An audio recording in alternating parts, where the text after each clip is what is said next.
Hello everyone, Shri IAS academy में आपका स्वागत है। जैसा कि आप जानते हैं कि श्री आईएएस एकेडमी ने आंसर राइटिंग सीरीज की शुरुआत की है, जिसके अंतर्गत ऑलरेडी हमारे 353 पार्ट आ चुके हैं।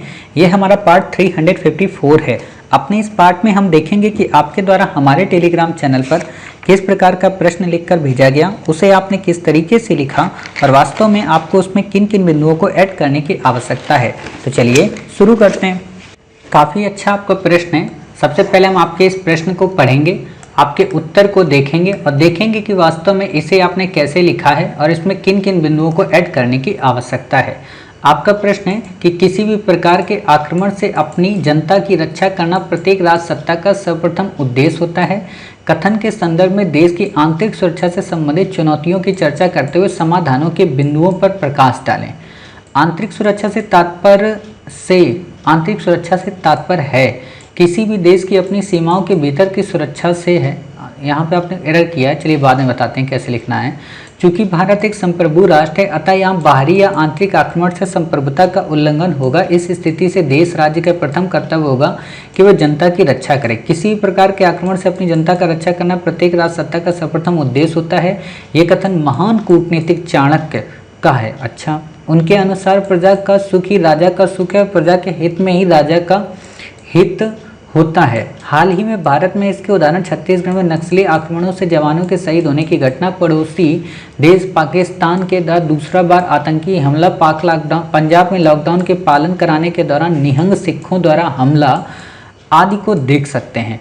भारत की भू राजनीतिक स्थिति, इसके पड़ोसी देश, कारक विस्तृत और जोखिम भरी स्थलीय वायु, इस समुद्री सीमा के साथ आदि आंतरिक सुरक्षा के कारणों में शामिल हैं। इस संदर्भ में आंतरिक सुरक्षा के सम्मुख निम्नलिखित चुनौतियां: भू राजनीतिक स्थिति, भारत की भौगोलिक स्थिति, यथा कहीं घने जंगल, दुर्गम पर्वत, तटीय प्लेन, ये तटीय फिर क्या है पता नहीं। देश की आंतरिक सुरक्षा के लिए चुनौती हैं। चलिए बाद में बताएंगे कैसे लिखना है। आंतरिक आतंकवाद एवं नक्सलवाद वर्तमान समय में देश की आंतरिक सुरक्षा के लिए सबसे बड़ी चुनौती है। चुनौती ऐसे नहीं लिखना है। इसकी चपेट में कई राज्य आ गए हैं। धार्मिक कट्टरता, नरजाति संघर्ष के कारण लोगों में नैतिक मूल्यों का अभाव देखा जा सकता है, जिसके व्यापारिक विषमता, धर्म भाषा फिर ये क्या लिखा है, क्षेत्र ये आप लिख रहे हैं। धर्म, भाषा, क्षेत्र को आदि को बढ़ावा मिल रहा है, जो आंतरिक सुरक्षा के लिए चुनौती बनी हुई है। अब यहाँ चुनौती तो आपने सही लिखा है। इसी प्रकार भ्रष्टाचार, मादक पदार्थों का व्यापार, मनी लॉन्ड्रिंग, संगठित अपराध, अवैध शराब कारोबार, मानव तस्करी, साइबर अपराध आदि आंतरिक सुरक्षा के समक्ष चुनौतियों में से एक है। उपरोक्त चुनौतियों को दूर करने के लिए सरकार द्वारा निम्न कदम उठाए गए हैं, जो इस प्रकार है। राष्ट्रीय स्तर से ग्रामीण स्तर तक खुफिया तंत्र में सुरक्षा की आवश्यकता है। ये कदम उठाए गए तो फिर आवश्यकता है ये नहीं डालना चाहिए था आपको कि राष्ट्रीय स्तर से ग्रामीण स्तर तक खुफिया तंत्र को मजबूत किया, ऐसा यहाँ पे लाइन आएगी। ठीक है, इसको आप निष्कर्ष में डालिए वे फॉरवर्ड में कि सरकार को और ये काम करने चाहिए। ठीक है, सुझाव में नहीं है। राष्ट्रीय सुरक्षा परिषदों को और अधिक जागरूक और सजग होने की आवश्यकता है। देखिए, या तो आप ये लाइन सही कीजिए, निम्न कदम उठाए गए हैं जो इस प्रकार, तो जो कदम उठाए गए उनको आप बता दीजिए।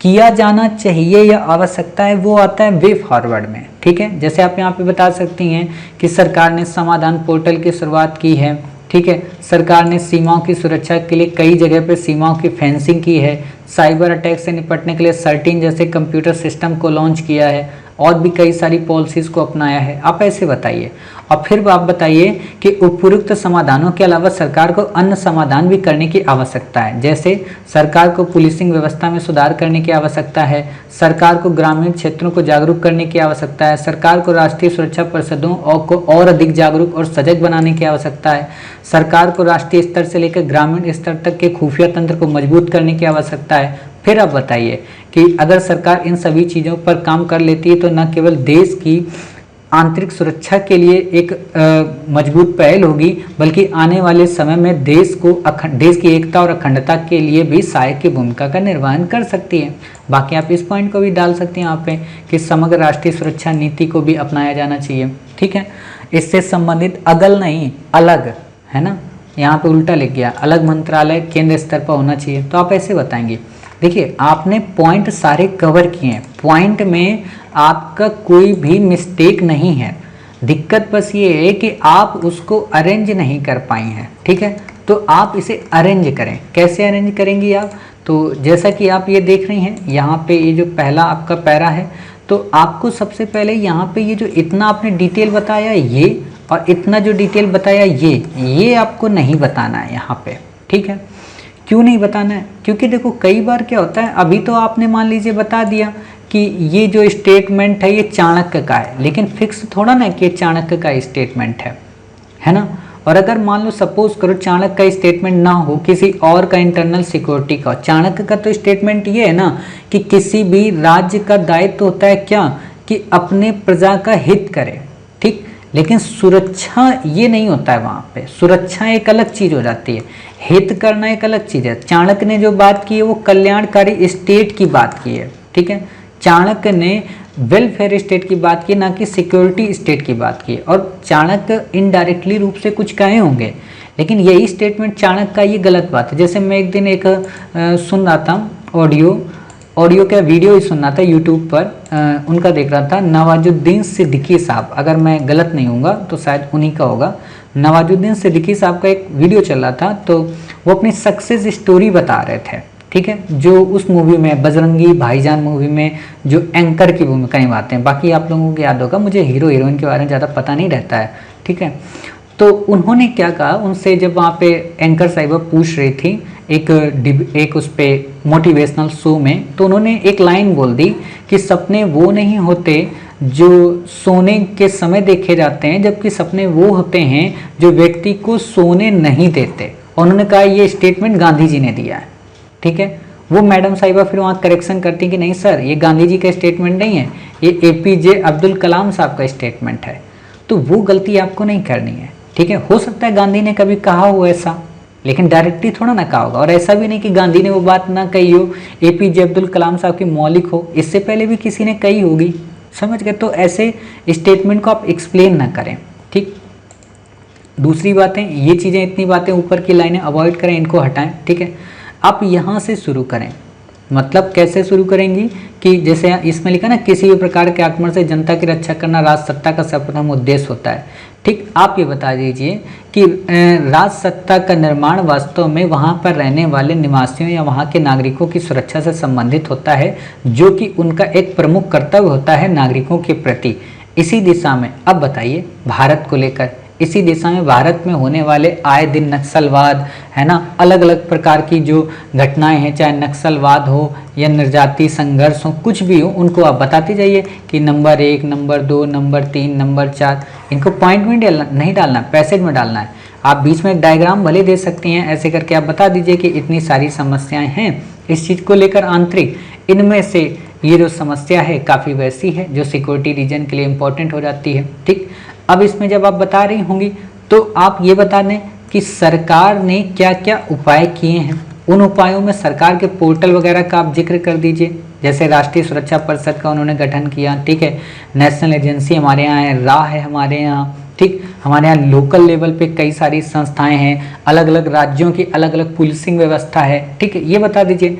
और जो भी आप यहाँ पे पॉइंट बताएं ना, जैसे पुलिसिंग व्यवस्था आपने बताया कि कई राज्यों में जैसे ATS होती है, उनकी अपनी स्वयं की सिक्योरिटी सिस्टम होता है, ठीक। लेकिन क्या है कि जैसे मान लो उनकी ATS है, अभी ये एक तरीके की पूरी तरह से इतनी मॉडर्नाइज नहीं है, यानी कि इनके पास जो इक्विपमेंट हैं उतने मॉडर्नाइज नहीं है। अब आपको लग रहा होगा सर आप ये कैसे बोल सकते हो, तो आपको पता होना चाहिए कि जब 26 जनवरी को बीटिंग रिट्रीट हो रही थी, तो उसी समय इजराइल के दूतावास के सामने एक बम विस्फोट हुआ था, छोटा सा बम विस्फोट था।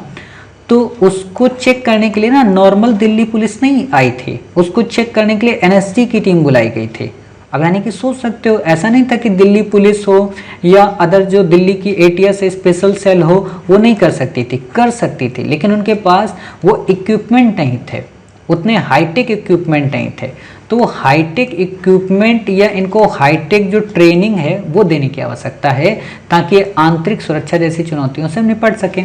लोगों में एजुकेशन देने की ज़रूरत है, उनको नेशनलिस्ट एजुकेशन देने की ज़रूरत है, उन्हें देश की एकता और अखंडता की अनुभूति कराने की ज़रूरत है। देश में होने वाले जो आए दिन सांप्रदायिक दंगे हैं इनको रोकने की ज़रूरत है, क्योंकि कहीं ना कहीं ये भी आंतरिक रूप से खतरा उत्पन्न कर देते हैं। आप ऐसे भी बता सकती हैं कि नॉर्थ ईस्ट में या इंडिया के ईस्टर्न पार्ट, या आप कह सकते हो कि जो हमारे नक्सलवाड़ी एरिया हैं, जितने भी नक्सलवाद के क्षेत्र में, चाहे छत्तीसगढ़ हो, पश्चिम बंगाल हो या नागालैंड हो या अरुणाचल प्रदेश में लोगों की अलग अलग डिमांड हो, ठीक, इनको कैसे सॉल्व कर सकते हैं, इनको ही बता दीजिए कि वहाँ पे एजुकेशन को प्रमोट करें, इंफ्रास्ट्रक्चर को बिल्ड करें, विकास योजनाओं को बढ़ावा दें सरकार, ठीक है। उन लोगों को एहसास हो कि हाँ हम भारत से कटे हुए नहीं, भारत के ही हैं। खालिस्तानी की जो डिमांड करते हैं उनको सही से समझाया जाए, नहीं समझते हैं उनको उनके ऊपर कानूनी कार्रवाई की जाए, ठीक है। जो लोग ये कहते हैं भारत तेरे टुकड़े होंगे, कहा या नहीं कहा मुझे नहीं पता, मैं बता बस इतना रहा हूँ कि अगर जो लोग ऐसी बातें करते हैं, अगर जो लोग देश की एकता और अखंडता की तोड़ने की बातें करते हैं, तो उनके ऊपर सख्ती से मतलब डिसीजन लिया जाए, कानूनी प्रोसेस अपनाया जाए, कानूनी जो प्रक्रिया हो वो सरलीकरण हो, सबकी पहुंच के आधार पर हो, और साथ ही जो कानून हो उसमें न्याय जल्द से जल्द मिले और सुनिश्चित होने, ऐसी बातें होनी चाहिए। तो हम आंतरिक व बाहरी दोनों से निपट सकते हैं। बॉर्डर की जब बात करते हैं तो वहाँ पे फेंसिंग वगैरह के आप बारे में एग्जांपल दे सकती हैं, ठीक है। कई सारे पॉइंट आप दे सकती हैं, काफ़ी ज़्यादा अपॉर्चुनिटी है, ठीक है। तो आप ऐसे इनको लिख दीजिए, क्योंकि प्रश्न बहुत ही सिंपल है और आप ऐसे प्रश्न को आसानी से लिख सकती हैं, ठीक। तो अब देख लेते हैं आपकी वर्ड की मिस्टेक कौन कौन सी है, ताकि इन फ्यूचर आपसे कोई ऐसी मिस्टेक दोबारा ना हो पाए। तो जैसा कि आपका यहाँ पे एक वर्ड मिस्टेक मैंने देखा था, दूसरा बार जैसे आतंकी हमला, यहाँ पे पाक के द्वारा, ठीक है, इसको सही कीजिए, पाक के द्वारा। निहंग आपका तो ठीक ही लिखा है, पालन भी आपका सही लिखा है। बाकी द्वारा को आप ऐसे लिखा करिए, द्वारा आप सही आप नहीं लिख रही हैं, ठीक है, द्वारा आप सही से लिखा करिए ऐसे। बाकी आपका यहाँ पे तो अधिकांश सही ही है। और यहाँ पे जो क्रॉपिंग है ना उसको सही से क्रॉप किया करिए, बहुत ज़्यादा नीचे से ना क्रॉप कर दिया करिए, नहीं तो हमें भी देखो दिक्कत हो रही है ना। थोड़ा स्पेस रखा करिए कि हाँ आगे हम यूज कर सकें उसको। चुनौतियाँ आपने यहाँ पे सही लिखा है, ये भी राजनीतिक स्थिति भी आपकी सही लिखी है, लेकिन आपका यहाँ पे ये चुनौती जैसे है ना, ये वाली चुनौती आपकी ये गलत लिखी है, तो आप इसको ऐसे वाली चुनौती में लिखेंगे, ठीक है। चुनौती आप सही कर सकती हैं, यहाँ पे भी आप ऐसे कर सकती हैं। नक्सलवाद में ये जो है ना आपका, इसको आपको ऐसे लिखना है, नक्सलवाद, ठीक। तो आप इसको, सॉरी ये वाला नक्सलवाद, ठीक है, 7 वाला, ये सिटी वाला नक्सलवाद नहीं आएगा, ये आएगा नक्सल, ठीक, ये नक्सलवाद। चलिए ये हो गया आपका धार्मिक कट्टरता, बाकी आपका सही है यहाँ पे। और धीरे धीरे करके ऐसे ही हम एक एक वर्ड चेक करते रहेंगे तो आपकी ये है कि वोकैबलरी सही हो जाएगी। और जो ये गलतियाँ हम आपको बताते हैं ना वर्ड को लेकर, तो आपके पास तो हार्ड कॉपी रहती है, आप यहाँ पे साइड में इन गलतियों को लिख लिया करें कि नक्सलवाद ऐसे लिखेंगे, ठीक। और जैसे मैंने आपको सुझाव दिए तो आप यहाँ पे लिख लें कि क्रम गलत है, क्रम को ऐसे करें, ठीक है। जो पॉइंट जैसे मान लो ये वाला पॉइंट बताया, इसके बाद वाला बताया, तो आप लिख दें इस पॉइंट को लास्ट में डालें। ऐसे खुरापात किया करें अपने आंसर में। देखो आपका आंसर पांडुलिपि नहीं है, ये मैं फिर से बता दे रहा हूँ। ऐसे आंसर आप लगभग 500 बार लिखेंगे हमारे साथ, ठीक है। तो इस आंसर को जब आपका चेक करते हैं ना, तो आप भी ऐसे अपने पास लेकर बैठा करें, और लेकर बैठने के बाद उसमें यही सारे ड्रामे किया करें कि ये यहाँ पे लाइन गलत है, इसको सही करना है, इसको सही करना है, इस जो वर्ड को है सुधार की आवश्यकता है, इसको यहाँ से क्रॉप करना है, इसको लिखना है राष्ट्रीय स्तर से ग्रामीण स्तर तक खुफिया तंत्र की मजबूती, ठीक है, इसको और मजबूत करने की आवश्यकता है, लेकिन इसे हम डालेंगे लास्ट में, वे फॉरवर्ड में। ऐसे लिख दिया करो ताकि इन फ्यूचर जब आपको ये क्वेश्चन हम दोबारा दें इस पूरे कंटेंट को पढ़ा के, तो 2-3 पॉइंट आप यहाँ से भी अब्स्ट्रैक्ट कर सकें और फ्यूचर में आपसे कोई गलती ना हो, ठीक है। तो आप यहाँ पे साइड में इन लाइनों का यही उपयोग तो होता है। बच्चों को लगता है ना ये लाइनें इसलिए होती हैं कि यहाँ कुछ नहीं करना होता, इनमें आप यही किया करिए जो हम आपको बताते हैं कि ये पॉइंट ऐड कर लो, ये पॉइंट ऐड कर लो, ये कर लो। अब बात ये है कि फिजिकली तो हम आपके पास नहीं आ सकते वहाँ पे, इसीलिए हमने आपके लिए ये सिस्टम भी रख दिया कि अब हमको बता देते हैं कि यहाँ पे आप क्रम नोट कर लीजिए, यहाँ पे ये कर लीजिए, तो इतना आप कर लिया करिए, ठीक है। इसके लिए हम क्षमा भी चाहते हैं। उम्मीद है आप समझ गए होंगे कि वास्तव में आपको अपना उत्तर कैसे लिखना है, किस तरीके से इसमें बिंदुओं को ऐड करना है और कैसे आपको यहाँ पे बेहतरीन बनाने की आवश्यकता है। बाकी जो ये आपका डायग्राम है बहुत अच्छा है, इससे स्पष्ट ये हो जा रहा है कि हाँ ये लोकेशन काफ़ी अच्छी हैं, ठीक है। यानी कि यहाँ पे ये समस्याएं इंसर्जेंसी इतनी ज़्यादा विद्यमान है, ठीक। तो ऐसे ही बनाया करिए। और जैसे आपका ऊपर का मैप ये नहीं बन पा रहा, ये नीचे का नहीं बन पा रहा, तो मैं एक बार कोशिश करता हूँ आपको बना के दिखा दूँ ताकि आप भी इसको इन फ्यूचर में फिर से बना सकें। तो आप इसको कैसे बना सकती हैं, जब ऊपर की बात आती है ना तो आप ऐसे किया करिए, ऐसे डिज़ाइन बनाया करिए। सबसे पहले ऐसे करके, रुकिए 1 मिनट, हम इसको थोड़ा साफ पेज में बनाते हैं ताकि वहाँ से आपको समझ में आ जाए, क्योंकि यहाँ पे पेज रहता नहीं है। 1 मिनट रुकिए, हम आपको दिखाते हैं साफ पेज में करके, ठीक है। हाँ, जैसे ये मान लीजिए है हमारा पेज, ठीक है, इसमें हम आपको दिखाते हैं। आप क्या किया करिए, ऐसे मान लीजिए ये लाइन है, ऐसे आप किया करो, ठीक है, ऐसे इसको करो, इसको ऐसे हल्का सा यहाँ से ऐसे, ठीक, इसको ऐसे कर दो, यहाँ पे ऐसे इसको करो, ठीक, ये ऐसे, ये ऐसे, ये यहाँ पे ऐसे, ऐसे धीरे धीरे आपका ऐसे बेस्ट हो जाएगा।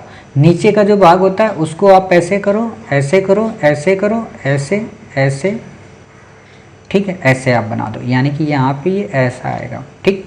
तो आप ऐसे इसको बना सकते हैं, ऊपर का आप ऐसे, और जहाँ ऊपर का ऐसे बन जाए इसको ऐसे लाओ, थोड़ा सा ऐसे करो, ठीक, और फिर आप यहाँ से ऐसे करके नीचे को ऐसे कर दो। प्रैक्टिस करेंगे धीरे धीरे आ जाएगा। अच्छी बात तो ये है कि आपने बनाया है, यही बहुत बड़ी बात है। तो उम्मीद है आप समझ गए होंगे आपका आंसर कैसे लिखना है, किस तरीके से बिंदुओं को ऐड करना है। मिलते हैं फिर आप ही के द्वारा भेजे गए एक नए आंसर के साथ। तब तक अपना ख्याल रखिए और स्वस्थ रहिए।